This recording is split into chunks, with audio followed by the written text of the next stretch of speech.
Hey everyone, different video for you this week. Gonna kind of take you behind the scenes of a performance. So tonight is the first time in, I don't know, roughly 7 to 10 years, I kind of lost track, that I've actually played a live show. And I figured it'd be kind of fun to just kind of share the experience with you. Right now I'm in my room here, my office, and I'm just kind of getting things ready. Like I'm going to take a couple guitars and I'm just going to kind of take you through that process, just show you a few things. It's kind of geeky stuff, but I thought it'd be kind of fun. And then as I go through the day, I will share stuff like, when I get to the theater, just kind of show you around, what's happening back there, maybe show you some perspectives from the stage, and all that kind of thing, right? So I'll just kind of try to document or vlog this whole experience. So kind of could be fun. So anyway, why don't we get into it? First thing, I'm just going to kind of show you around what I'm doing here. I'm going to flip the camera. So what am I taking?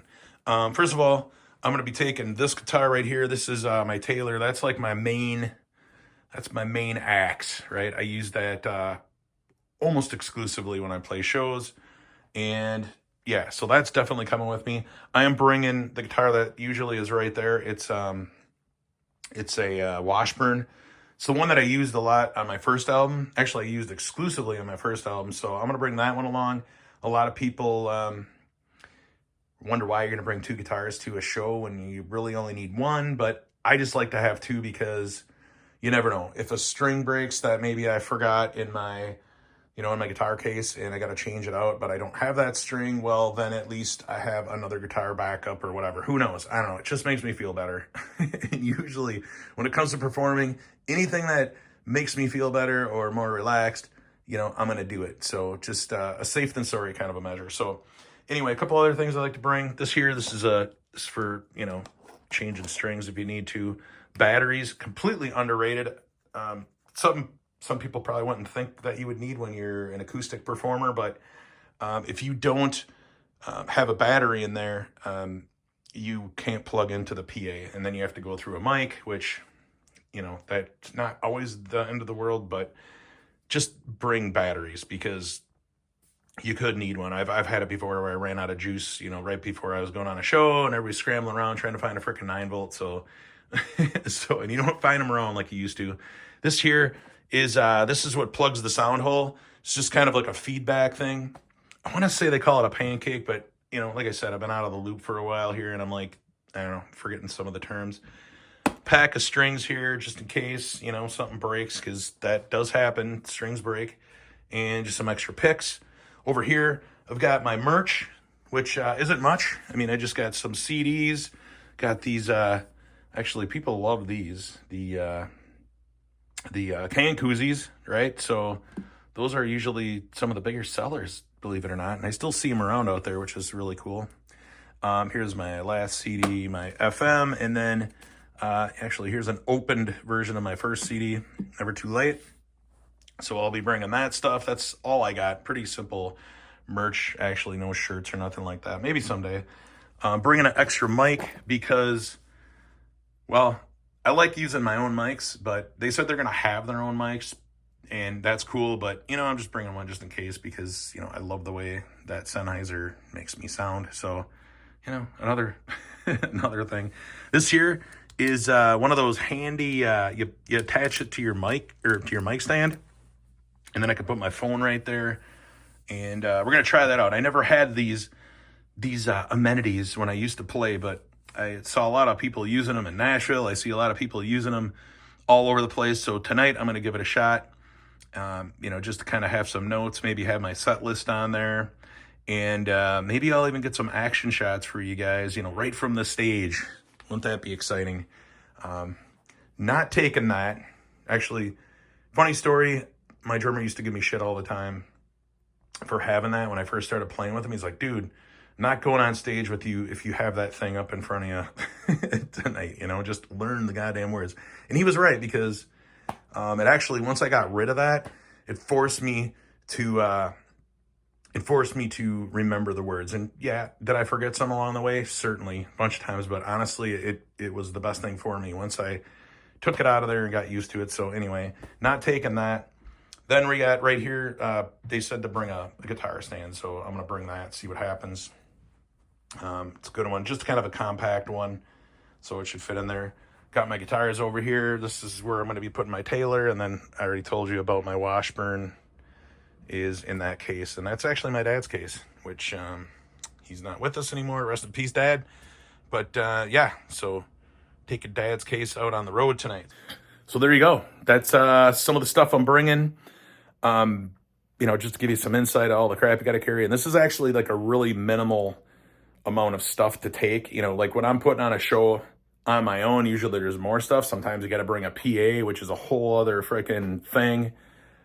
So yeah, so that's kind of what's going on. Other than that, I think today I'm just going to kind of take it easy. I did exercise this morning. I get really superstitious on show days, right? I try to be really regimented. Today I'm trying to not be, try not to think about it too much.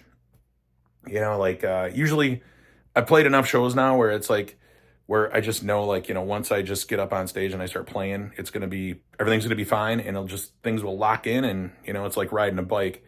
But usually you're I'm inside my head all day, like, oh my God, this and that. So I'm just going to try to not think about it and go about my day like a normal everyday day. And then at some point, probably before we leave, I'll maybe take a nap, maybe read for a while, just to kind of have some downtime, not talk a lot. You're not supposed to talk a lot when you sing, but so yeah. I don't know if I explained this in the first format, but my plan tonight is going to be, since it's a Songwriters in the round, everybody takes turns doing songs. We're going to do, she said 5 to 7, depending on how long, how much time we have. She doesn't want, we don't want this monstrous forever show that takes forever. So we're just going to kind of play it there. So I just practiced all week, just made sure I got about 5 to 8 songs that I just really want to play.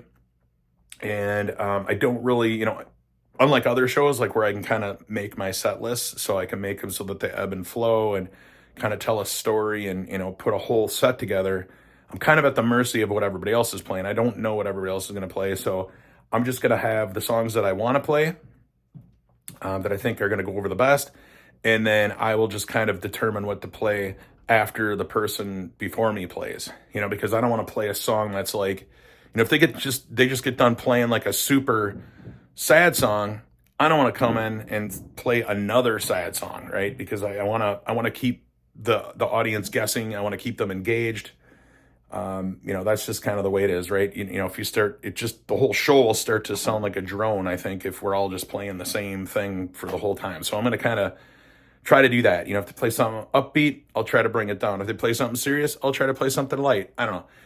I'm sure it's not going to work out perfect like that, but who knows? So that's my plan.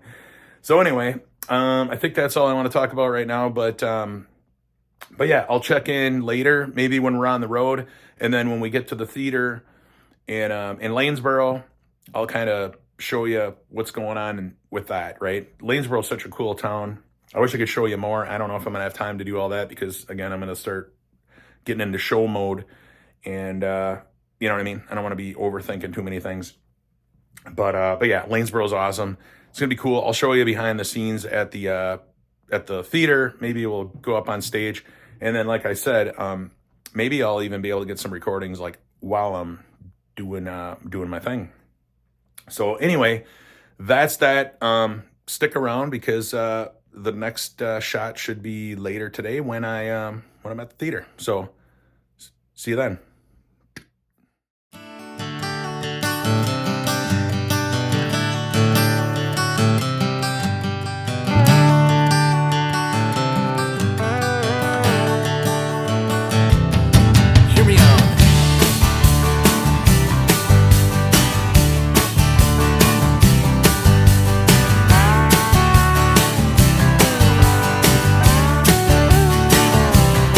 Well, I'm on my way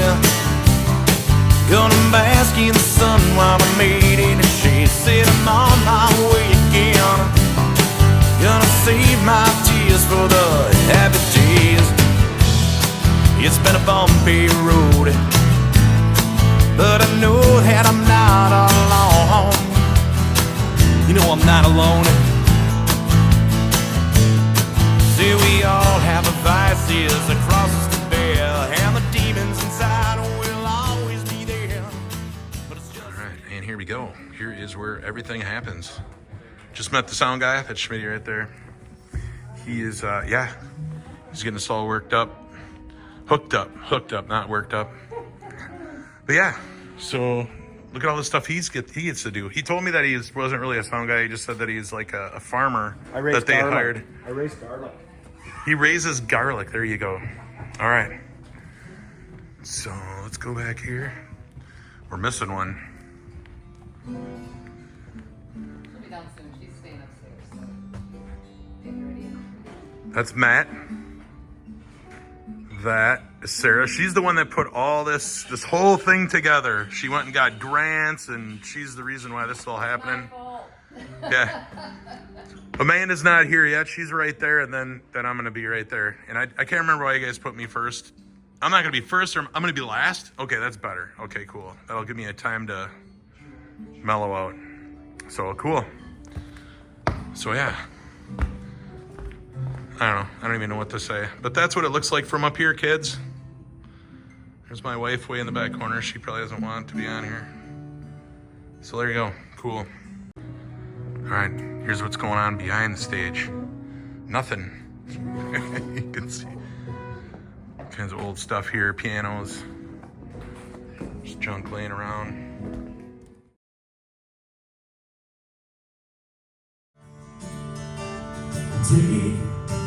Take this ring of mine forevermore. There's a cold showdown waiting at home. This time I'm with the boys and she's home all alone, yeah. It doesn't matter if I'm wrong or right. It's gonna take a lot of roses and wine to thaw that cold shoulder waiting back at home. She's like, did I get any of them? You made your difference, showed us what it means to be alive.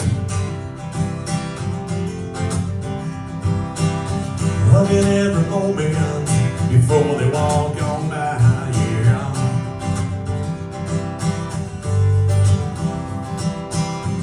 I can't believe you're all Minnesota, got gold hearts and Satan. All right, there you go. First show in the books, or actually the first show in, like 10 years or something like that. And just have a couple takeaways before I end this video. First of all, before I get to that, it is fall and it is awesome outside. I mean, we're talking like, I love it. It's crisp air. Got the leaves are rustling. I love the fall. I just do. If you love the fall, hit the like button, comment or something, because I love it. So 3 takeaways. First one, it was, I was way more nervous than I thought I was going to be. I guess that's to be expected when I haven't played in a really long time. I don't know why I get nervous, but I just do. And my wife made the comment that I was like sitting there bouncing my knee, like frantically in between songs while I was waiting for everybody else to play their songs. My knee's bouncing up and down, so she made a comment about that, which, it's not a huge deal.